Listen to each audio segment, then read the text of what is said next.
And Mitterrand from France looked at me and said,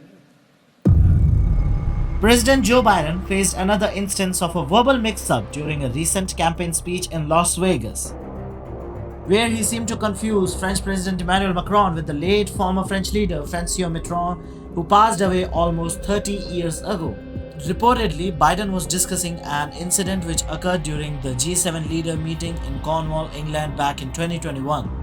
Referring to Mitterrand from France, Biden shared a conversation with the German Chancellor about potential unrest, displaying a momentary confusion of leaders.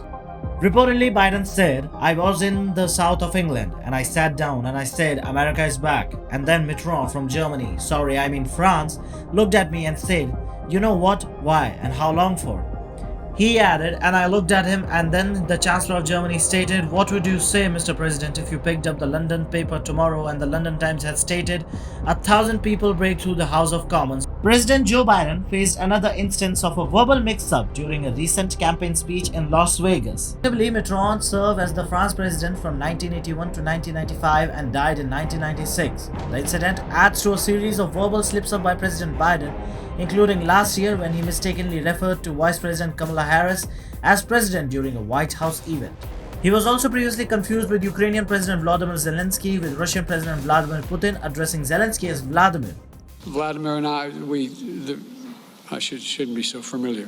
Mr. Zelensky and I. During his 2022 State of the Union address, he also mistakenly mentioned Ukrainians instead of Iranians while discussing Russian President Putin's invasion of Ukraine. And so, the public opinion indicate a concern about the Biden's age, with the majority of Americans expressing worries.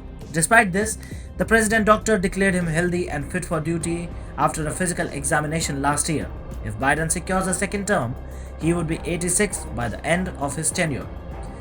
Yet, the issue of age and cognitive ability has gained attention in American politics. Recently, Nikki Haley, a 51-year-old Republican who is seeking the presidential nomination, advocated for mandatory mental competency tests for politicians over 85. President Biden's verbal missteps contribute to the ongoing discussion about the fitness of office and raising question about age-related concern. Now, as the 2024 election approaches, the incident may become more and more prominent in the political discourse surrounding Biden's leadership and the broader debate about his age and mental competency in the elected officials.